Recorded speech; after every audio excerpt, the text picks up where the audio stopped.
बुलाहट को समझो अपनी कि आप यहां पर परमेश्वर के पास क्यों आए हैं। तुम्हारा सॉल्यूशन हो गया, तुम्हारे जीवन के जो समस्या थी, परेशानी थी, वो सॉल्यूशन निकल गया। लेकिन आज उसकी बुलाहट को समझो कि वो आपसे क्या चाहता है। जो उसकी बुलाहट को समझेगा, परमेश्वर उसके साथ साथ होकर चलेगा। ये बात ध्यान रखना। आज आप अपनी बुलाहट को नहीं समझ पा रहे, नहीं सुन पा रहे परमेश्वर की आवाज, क्योंकि आप परमेश्वर में हैं लेकिन आप नहीं हैं। आप कहते तो मैं परमेश्वर में हूं, लेकिन वचन कहता, जो कहता मैं मसीह में हूं, वो अपने आप को धोखा दे रहा है। क्यों? क्योंकि तुम्हारी चाल टेढ़ी है। हालेलुया। अपनी चाल को स्थिर करो, उस बुलाहट को सोचो कि यार हम यहां पर परमेश्वर के पास आए हैं, हमारे जीवन में परमेश्वर ने चमत्कार कर दिया, लेकिन हम क्या कर रहे हैं परमेश्वर के लिए? हैं? आज हमारी एक इच्छा पूरी हो रही है, दूसरी फिर जाग रही है। जाग रही कि नहीं जाग रही? एक इच्छा हमारी पूरी होती, दूसरी जाग रही है। लेकिन हमारी इच्छा परमेश्वर पूरी कर रहा है, तो परमेश्वर के वचन में लिखा है यार मेरी इच्छा से मांगो। तो हम उसकी इच्छा से क्यों नहीं मांग रहे? हम अपनी इच्छा से मांग रहे हैं, लेकिन वचन कहता है तुम मांगते हो लेकिन तुम्हारी इच्छा बुरी है। इसलिए परमेश्वर की इच्छा से मांगो। सोचो अपनी बुलाहट को कि भाई हमारी बुलाहट क्या है परमेश्वर के प्रति, वो क्या चाहता है हमसे कि हम करें उसके लिए। आज जो उसकी बुलाहट को समझता है, परमेश्वर उसके जीवन में कार्य करता है, उसके प्रति भी लोगों के लिए कार्य करता है। करता कि नहीं करता?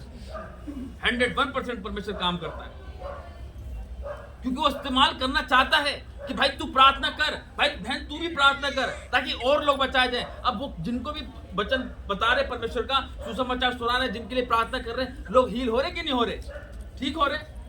अद्भुत गवाही उन्होंने दी कि उसके बिल रुका हुआ था, बिल का घट गया है, और परेशानी थी वो ठीक हो गई। अरे तो उसको सोचो, ये एक चमत्कार नहीं, परमेश्वर बहुत कुछ आपके जीवन से करना चाहता है। आपको बस ये दे दे परमेश्वर, वो दे दे परमेश्वर। अरे बस करो परमेश्वर से मांगना ये बेकार की वस्तुओं को। उसने कह रखा है मैं तुम्हारे मांगने से पहले जानता हूं तुम्हें किस चीज की जरूरत है। तुम मत मांगो मुझसे, वो चीज मांगो जो मैं चाहता हूं। मैं चाहता हूं हर एक व्यक्ति मेरे कार्य को करे।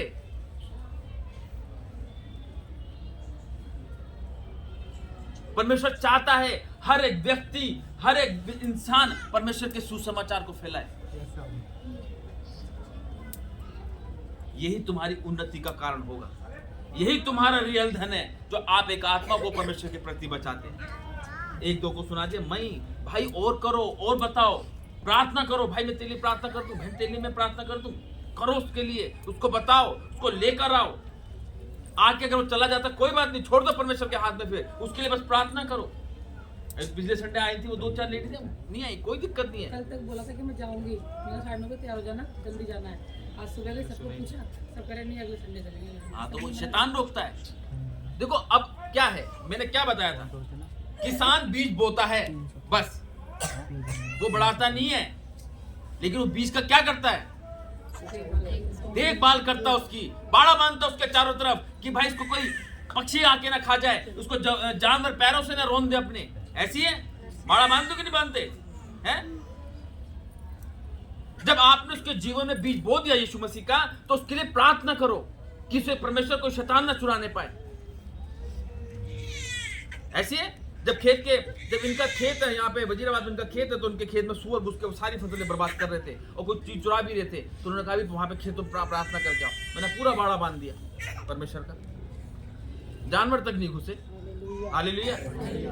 अरे जब हम यहाँ पर बाड़ा बांधते तो उसके लिए प्रार्थना करेंगे, तो क्या परमेश्वर उसके जीवन में बाड़े को नहीं बांधेगा?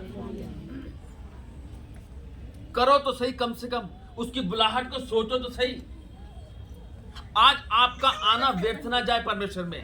आज ठानो परमेश्वर तेरे कार्य को करने के लिए। अरे तभी तो परमेश्वर आशीषित करेगा, तभी तो परमेश्वर का राज्य फैलेगा। और दो करके क्यों भेजा परमेश्वर ने अपने चेलों को, कि भाई सुनेंगे वो दो की, एक चुप रहेगा, दूसरा उसको पुश करेगा, संभालेगा उसको।